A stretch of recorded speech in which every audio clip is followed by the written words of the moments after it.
संपूर्णता को प्राप्त करने के लिए दादी प्रकाशमणि जी का गुप्त पुरुषार्थ। 19वें पुण्य स्मृति दिवस निमित्त विशेष धारणाएं। पहला, दादी जी ने सब जवाबदारियां संभालते हुए लक्ष्य रखा कि मुझे सर्वगुण संपन्न, सर्व कलाओं में संपन्न, निर्विकारिता में भी संपन्न बन संपूर्णता की मंजिल को प्राप्त करना ही है। दूसरा, दादी जी ने मन वचन कर्म से डबल अहिंसक बन सबको सुख दिया और सुख लिया। मनसा से भी किसी आत्मा को न दुख दिया और न दुख लिया। तीसरा, दादी जी सदा एक बाप की ही आकर्षण में रही। उन्हें किसी भी पुरानी वस्तु, व्यक्ति व तत्वों ने अपनी तरफ आकर्षित नहीं किया। सदा एक बाप की याद में रह अपनी सूक्ष्म वृत्तियों को भी एकाग्र किया। चौथा, सदा साक्षीपन की स्टेज में रह सदा साथी के साथ का अनुभव किया। उनकी दृष्टि वृत्ति में रूहानियत और अलौकिकता थी। उनके संस्कारों में इतनी रॉयल्टी थी जो उनकी आंख किसी में भी नहीं डूबी। पांचवा, उन्होंने किसी का अवगुण चित्त पर नहीं रखा, किसी के अवगुण नोट नहीं किए। सदा परचिंतन, परदर्शन और परमत से मुक्त रह स्वचिंतन में रही। छठा, दादी जी ब्रह्मा बाबा के समान सदा निर्माण रही, निराकारी और निरहंकारी स्थिति में रहने का अभ्यास किया। सदा स्वयं को सेवाधारी समझा, कभी अपनी महिमा स्वीकार नहीं की। किसी ने निंदा की तो घबराई नहीं और महिमा में खुश नहीं हुई। हर बात में अपनी स्थिति समान रखी। सातवां, बाप दादा से मिली हुई दिव्य बुद्धि की सौगात को संभाल कर रखा। सदा समर्थ संकल्प किए। हर कर्म श्रीमत प्रमाण हो, उसमें जरा भी मनमत व परमत मिक्स न हो। दिव्य बुद्धि के आधार पर हर संकल्प, बोल और कर्म हो, यही लक्ष्य रख संपूर्णता को प्राप्त किया।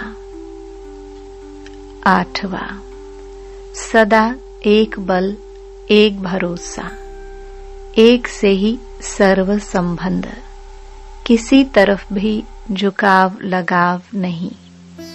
सदैव भाई भाई की वृत्ति से सबको देखा और रहम दिल के गुण को धारण कर कमजोर आत्माओं में बल भरा।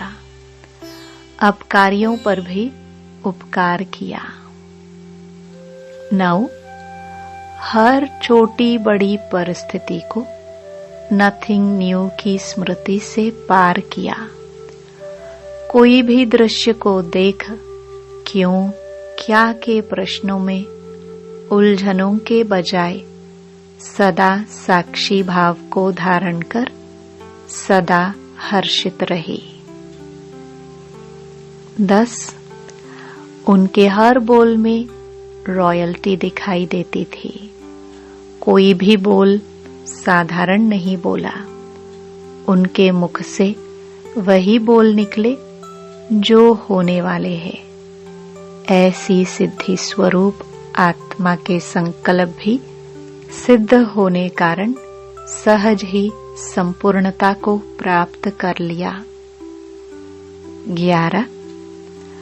दादी जी सदा आत्मविश्वास से भरपूर होने कारण इसी स्मृति में रही कि हम तो कल्प कल्प की विजयी आत्मा है। कोई भी पुराने संस्कार, स्वभाव व हिसाब किताब के अधीन नहीं रही। ऐसे अनुभव किया जैसे आत्मा लाइट के शरीर में निवास कर रही है। 12. दादी जी की बुद्धि स्वच्छ साफ आईने की तरह थी। वे निरंतर तपस्वी मूर्त होकर रही। सदा यही स्मृति रही कि इस तपस्या से ही विश्व का कल्याण होगा, सुखमय संसार आएगा। 13. दादी जी ने अंतिम समय को सामने देखते हुए सदा स्वचिंतन किया। स्व उन्नति के लिए रोज अमृत वेले बाबा से मीठी मीठी रूह रिहान की। बाबा के महावाक्यों का गहराई से अध्ययन किया। बाबा के साथ बाबा की मुरली से अटूट प्यार रहा। 14. दादी जी ने अपनी संपूर्ण स्थिति बनाने के लिए देह भान से परे रहने का अभ्यास किया। उनकी बुद्धि में सदा यही रहा कि हम विश्व कल्याण के निमित्त हैं। हमें स्व की स्थिति ऊंची, एकाग्र, एकरस अथवा संकल्पों से परे निसंकल्प बनानी है। तब हम इस पुरानी दुनिया से उड़कर बाबा के पास वतन में जाकर बैठेंगे। 15. सदा इसी लगन में रही कि मुझे बाबा की यादों में रह सबको संतुष्ट करके सभी की दुआएं लेनी है। कोई भी आत्मा कभी मेरे से डिस्टर्ब होकर बद्दुआ न दे, इसका पूरा पूरा ध्यान रख सबके दुआओं की पात्र बनी। 16. सदा एक ही लक्ष्य सामने रहा कि मुझे संपन्न फरिश्ता व कर्मातीत बनना है।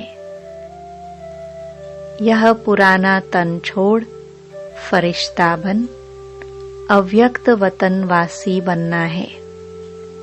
यह सेवाएं तो दिन प्रतिदिन चलती रहेगी। मुझे सेवा के साथ साथ स्वयं पर सूक्ष्म अटेंशन रख पास विद ऑनर बनना है। 17. दादी जी सदा सर्व विघ्नों से पार निर्विघ्न अवस्था में रही।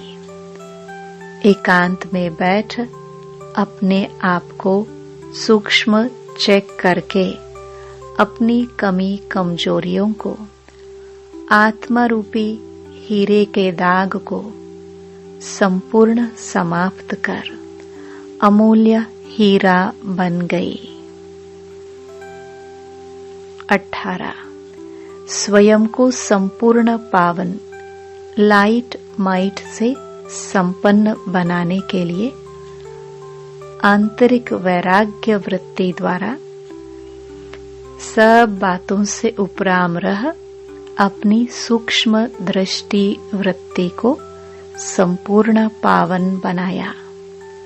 पुराने संस्कारों की प्रकृति को पराजय कर प्रकृति जीत बन बाबा की गोद में समा गई।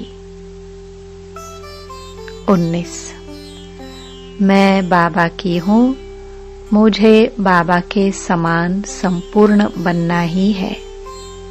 इसलिए सूक्ष्म देह अभिमान को, स्वयं के संस्कारों को, मान शान व महिमा को, बुद्धि व आदतों को संपूर्ण समर्पण किया और बाप समान बन अव्यक्त वतनवासी बन गई।